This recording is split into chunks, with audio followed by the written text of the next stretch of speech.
자, 건축구조 수업을 시작하겠습니다. 이번에는 우리 기초 구조에 대해서 볼 거예요.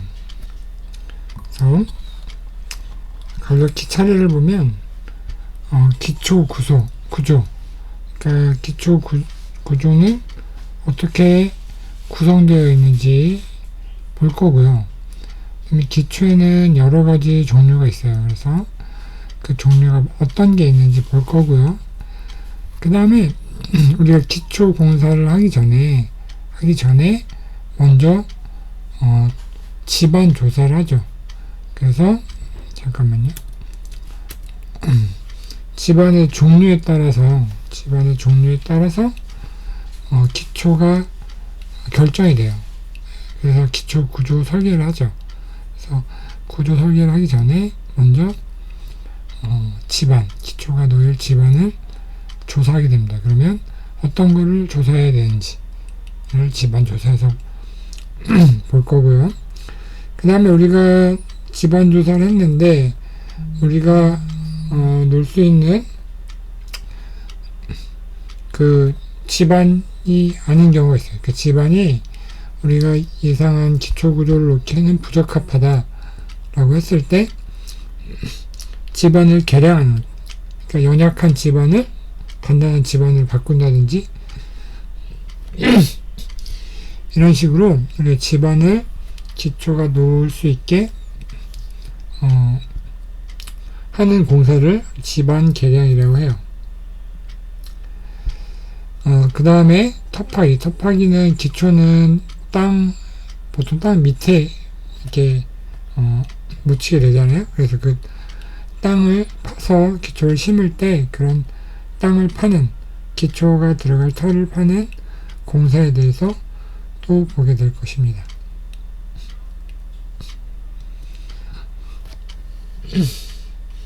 자, 먼저 기초 구조의 구성 요소에 대해서 한번 알아볼게요. 기초를 두는 목적은 뭐냐? 기초의 목적은 알겠죠?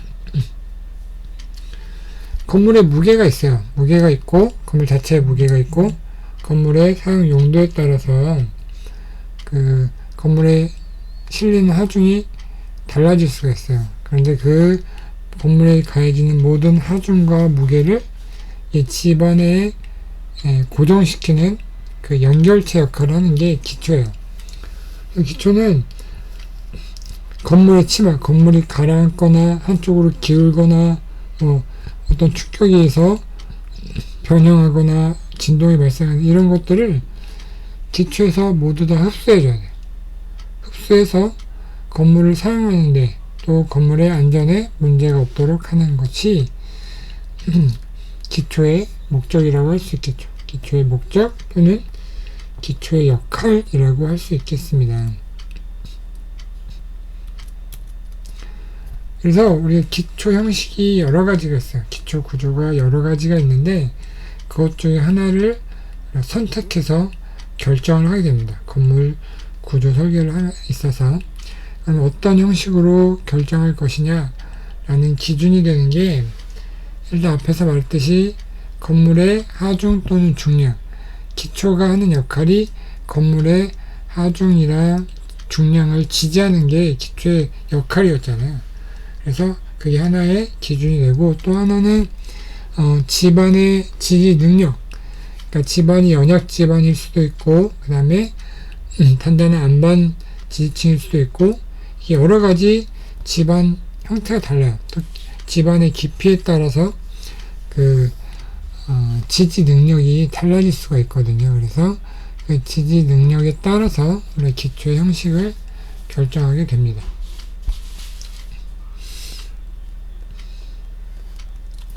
간단히 그림으로 볼게요. 지금 해상도가 좀 좋진 않지만 보게 되면 기초 형식의 간단한 종류를 나타낸 거예요. 여기 보면 이게 집안이고요. 여기는 이제 연약 집안, 부드러운 지층이라고 할 수 있고요. 여기에 견고한 지층, 안반층이라고도 할 수 있겠죠. 그래서 크게 우리가 뒤에 또 나오겠지만 크게 기초는 직접 기초랑 말뚝 기초로 나누게 됩니다. 또는 여기가 얕은 기초, 그 다음에 깊은 기초, 이렇게 나누기도 합니다. 그래서 말 그대로 얕은 기초는 직접 기초인데, 여기 안반층이 있을 때, 안반층이 얕은 부분에 있을 때 이렇게 기초를 안반층에 이렇게 대어서 건물의 하중을 안반으로 전달해주는 역할을 하게 되면 안반이 이 건물의 무게를 잘 지지할 수 있겠죠. 안반층인데. 그 다음에 깊은 기초는 건물의 하부 기초가 있는 부분에서 안반층까지 깊어요. 깊을 때 사용하는 기초, 그래서 깊은 기초라고 합니다. 여기는 말뚝 기초랑 잠원 기초, 뒤에 가서 또 설명할 거예요. 그래서 기초의 형식의 종류는 기초의 하부에 있는 지반의 상태에 따라서 얕은 기초 또는 깊은 기초로 이렇게 나눌 수 있습니다.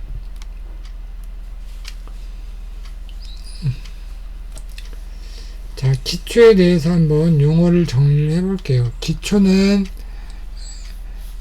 구분적으로 기초, 지정, 기초판 이렇게 세 가지로 구분이 되어 있어요. 기초의 형식이 달라도 보통 이렇게 세 가지로 나누어지게 됩니다. 기초는 최하부 구조체, 즉 지반과 만나는 모든 구조체의 총칭을 기초라고 하고요. 지정과 기초판이 있는데 그림을 보면서 설명을 해보겠습니다. 여기 기둥이 있어요. 기둥이 있고 여기에 기초가 있고 여기는 이거는 말뚝 기초, 깊은 기초라고 할 수 있는데 기초는 여기 있죠. 기둥 밑에 여기서부터 여기 말뚝까지가 기초예요. 그러니까 건물의 하중을 지지하는 모든 구조물이 합해서 우리 기초라고 합니다. 기초. 그 다음에 지정을 보게 되면 기초판 밑에 있는 지정이라고 해서 지정. 이거는 땅을 고르게 하는 거예요. 그래서 자갈 지정 또는 우리가 버림 콘크리트 지정이라고 합니다. 말뚝이 없을 때는 바로 여기 지반이 오게 되죠. 안반층이. 그렇게 오게 되면 안반층을 고르게 정리를 하지만 그 위에다가 자갈이나 버림 콘크리트를 이용해서 어느 정도 단단한 그런 판이 올려질 수 있는 그런 지지를 형성하는 거죠.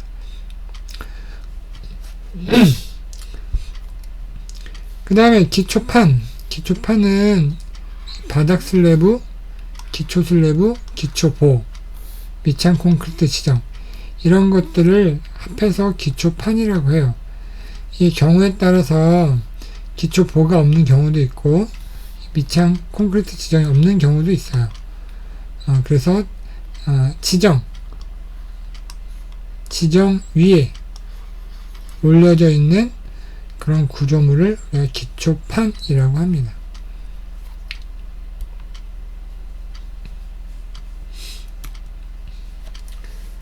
기초의 종류에 대해서 한번 볼게요. 기초의 종류.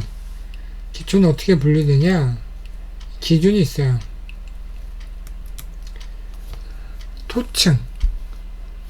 토층이라고 하게 되면 아까 말했던 지반이라고 지반이 어떤 구성 상태로 되어 있느냐, 퇴적층이냐, 안반층이냐, 모래층이냐, 이런 토층, 지하 토층의 그런 구분이 있어요. 그리고 같은 안반이라도 사암이냐, 퇴적암이냐, 화강암이냐에 따라서 그 지지 능력이 다르기 때문에 우리가 토층 구성 상태를 통해서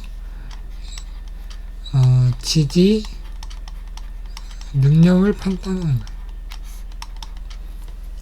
지지 능력에 따라서 기초가 분류가 될 수가 있거든요. 그 다음에 상부 구조물의 하중 조건. 이 지지 능력은 어떻게 구분이 되냐면 구조물에 무게가 있어요. 무게가 무거울수록 지지 능력이 커야겠죠. 무게가 낮으면 지지 능력이 조금 작아도 상관이 없어요. 그래서 이 토층의 구성 상태와 하중 조건은 서로 맞물려서 비교를 해야 된다 라는 뜻이고요. 세 번째는 기초의 근입 깊이. 앞서서 말했던 기초가 얇게 묻히느냐 깊게 묻히느냐에 따라서 우리가 기초를 분류하는 기준이 됩니다. 그래서 요거는 기초의 능력을 결정하는 기준이 되고요. 이거는 기초의 모양을 분류하는 기준이 됩니다. 그래서 이제 얕은 기초와 깊은 기초에 대해서 살펴볼 것인데, 말 그대로 얕은 기초는 얇은 집안에 묻히는 거고, 깊은 기초는 깊게 묻히는 경우를 의미합니다. 자, 그림을 볼게요. 기초 중에 여기 나와 있는 그림은 얕은 기초예요. 얕은 기초는 푸틴 기초, 전면 기초로 나누어지게 됩니다. 푸틴 기초는 우리가 영어로 쓰면 그 발을 의미해요. 우리가 사람이 섰을 때 발이 사람의 몸무게를 지지를 해주잖아요. 마찬가지로 건물의 발이라고 할 수 있는 것들이 기초예요. 푸틴 기초에는 독립기초, 복합기초, 연속기초가 있는데, 독립기초는 기둥 하나에 기초가 하나가 있는 것을 우리가 독립기초라고 합니다. 기둥 하나에 기초 하나. 복합기초는 기둥과 기둥 사이의 거리가 좁을 때 두 개의 기초를 하나의 기초판으로 지지하는 경우를 복합기초라고 합니다. 나중에 기초 설계할 때 보면 알겠지만, 기둥이 있으면 기둥의 이 기둥보다 넓은 이 기초 폭이 계산이 돼요. 기둥의 크기, 기둥에 미치는 하중, 그 다음에 이 지지 능력에 따라서 기초판의 크기가 결정이 되는데, 기둥 간격이 좁으면 기초판이 이렇게 거의 독립기초를 했을 때 붙어 있어서 그 사이에 공간이 남지 않은 경우가 있어요. 그때는 하나의 기초로 두 개의 기둥을 지지하는 경우, 두 개 이상의 기둥을 지지하는 경우를 우리가 복합기초라고 합니다. 그 다음에 연속기초는 기둥이 아니라 내력벽이겠죠. 하중을 지지하고 있으니까 이 벽에 하중이 미칠 때 기초를 길게, 벽이 길잖아요. 그죠? 기니까 기초를 길게 하는 방법이에요. 이거를 우리 연속 기초라고 합니다. 그 다음에 전면 기초는 건물이죠. 건물 전체를 한 개의 기초로 했을 때 이걸 전면 기초라고 해요. 위에 푸틴 기초는 기둥 하나 또는 두 개, 세 개 또는 벽이라는 구조물 하나의 기초가 있지만, 전면 기초는 건물 전체, 건물에 있는 기둥, 내력벽 이런 것들을 하나의 기초로 하는 경우를 전면 기초라고 해요. 이 독립, 복합, 연속 기초보다 전면 기초는 시공이 훨씬 쉬워요. 한 판만 치면 되니까. 반면에 물량은, 그러니까 콘크리트의 물량은 전면 기초가 더 많이 들겠죠. 그래서 전면기초라는 경우는 건물의 사이즈가 작거나 건물의 기둥 간의 간격이 넓지 않을 때 이런 경우에 전면기초로 시공하기도 합니다. 그래서 이 얕은 기초의 공통적인 특징은 이 지점 밑에 바로 안반층이 있다는 것. 그러니까 지지 능력이 높은 토층이 있다는 게 공통된 점이라고 할 수 있습니다.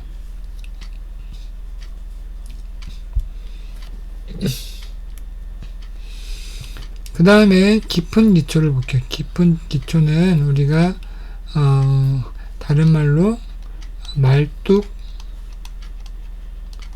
기초라고 할 수 있어요.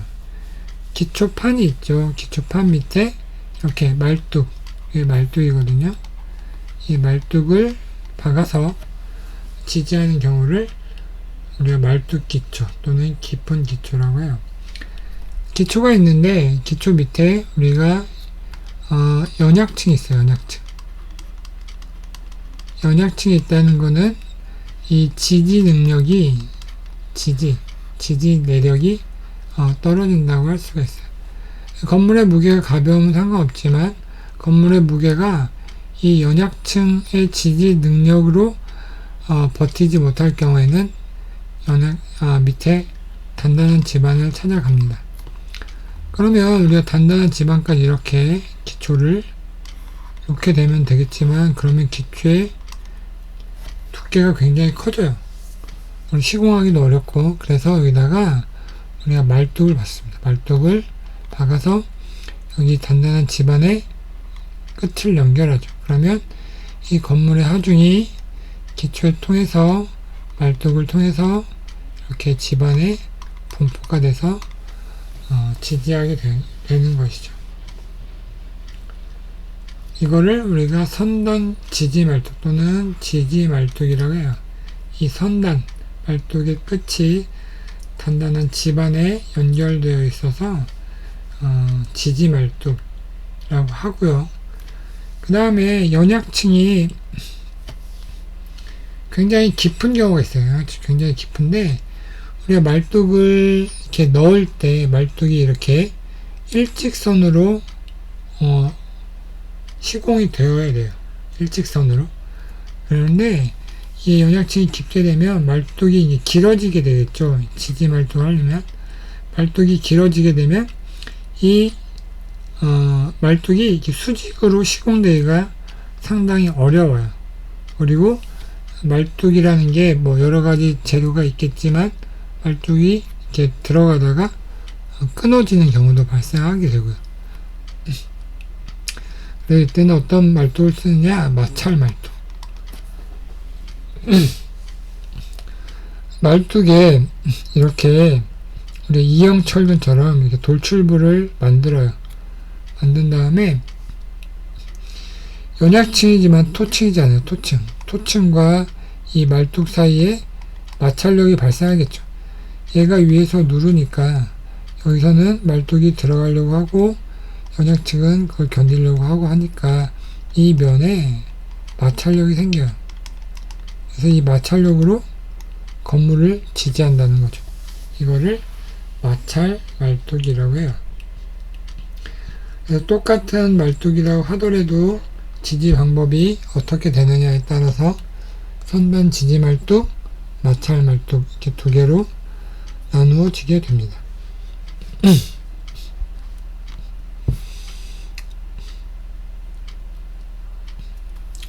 그러면 각각의 기초에 대해서 한번 설명을 해봅시다. 여러분 앞에 있는 그림을 이렇게 띄워가면서 머릿속으로 상상하든지 아니면 여러분 이거 출력해서 보면서 설명을 들으면 좋을 것 같아요.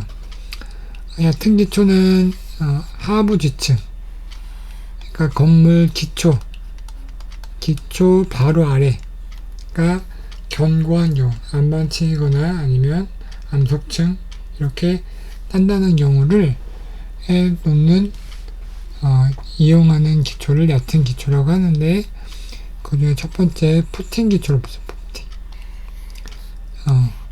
풋, 발이에요, 발. 그러니까 건물의 발이라고 할 수 있죠. 종류에는 독립기초, 복합기초, 연속기초가 있습니다. 앞에 얘기했듯이 독립기초는 기둥 하나를 지지하는 거예요.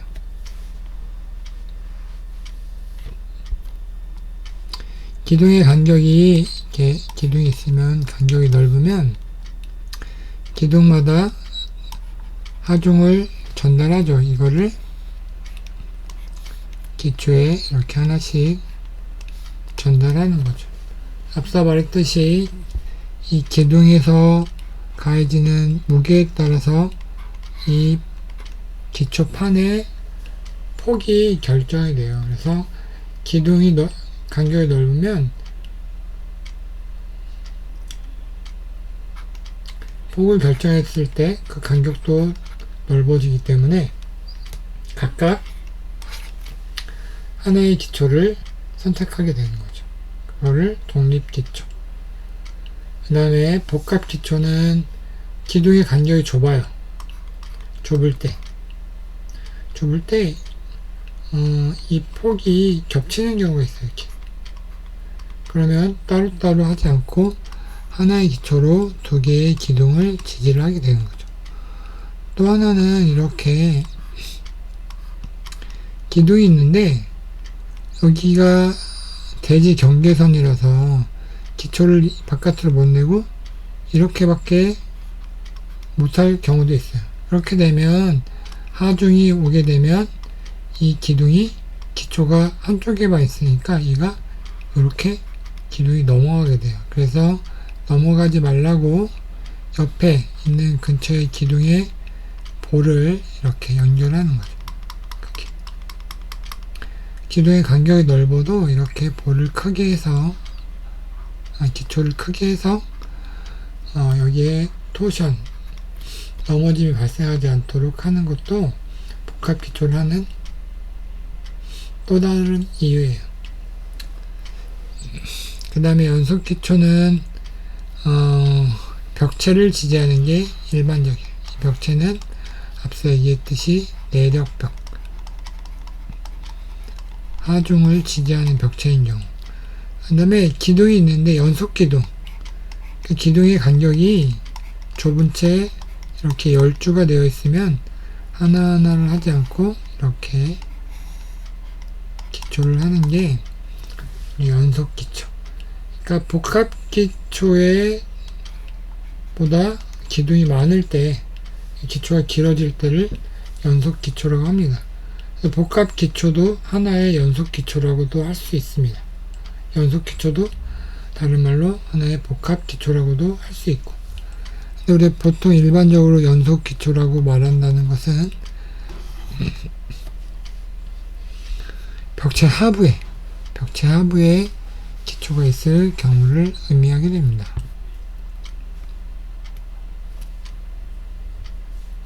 그 다음에 전면기초를 볼게요. 전면기초는 아까 얘기했듯이 고층 건물, 중량이 큰 건물, 그 다음에 연약한 집안, 이런 식으로 조건에 따라서 결정이 돼요. 전면기초의 특징은 상부 구조물의 전체 단면 아래에 단일 슬래브, 건물이 이렇게 있잖아요.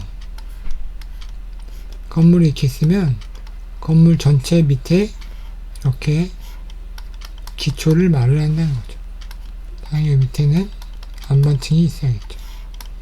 요거를 우리가 전면기초 또는 매트기초 또는 레프트 파운데이션이라고도 얘기합니다. 그래서 전면기초는 시공이 쉬운 방면에 건물의 면적이 넓지 않고 건물의 무게가 무겁지 않고 했을 때 전면기초를 하게 돼요. 전면기초가 유리한 점은 뭐냐면 얘가 건물이 이렇게 기울지가 않아요. 이렇게. 부동치마라고 하죠. 건물이 이렇게 한쪽으로 이렇게 기울거나 내려오지 않아요. 왜냐면 하나의 큰 판이 받쳐주고 있기 때문에 건물이 부동치마라든가 기울기 경사가 발견되지 않는 경우가 많고요. 그 다음에 지하 수위가 높은 지하실 바닥이 유리하다는 말은 뭐냐면 이게 집안이 있어요. 집안이 있고 여기에 이렇게 지하수가 있다고 쳐봐요. 여기서부터는 지하수예요. 건물을 이렇게 되면 건물 뭐 지하층으로 하게 되면 이렇게 건물이 형성되면 요만큼의 물이 밑으로 내려가죠. 그러면 여기서 밑에서 건물을 위로 올리는 부력이 존재하게 돼요. 그럼 건물이 위로 뜨겠죠. 이때는 큰 전면 기초를 두어서 부력에 저항할 수 있고 이 무게 때문에 부력에 또 저항할 수 있는 장점이 있습니다.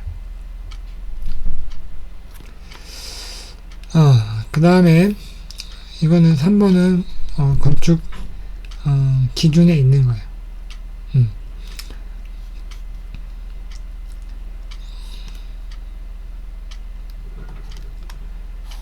그러니까 건물이 있으면 이 최하층 바닥 있죠, 바닥. 그 다음에 이 밑에 기초가 있어요. 기초가 있는데 우리가 기초를 이렇게 작게 해도 되는데 이 기초가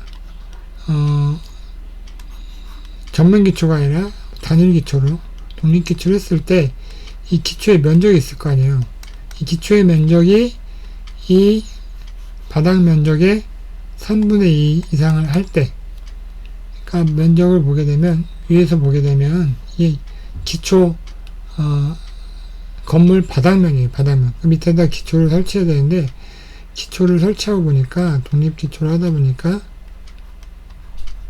기초가 이렇게 됐어요. 이렇게. 그러면 기초의 면적이 전체 바닥 면적, 건물의 바닥 면적보다 딱 봐도 3분의 2가 넘겠죠. 이럴 때는 같이 통으로 전면 기초로 한다 라는 건 기준이에요. 구조 기준. 유리하다는 거는 뭐가 유리하냐면 시공이 유리하다는 말이에요. 전면 기초의 특징 알아봤고요. 자, 이번 시간은 여기까지입니다.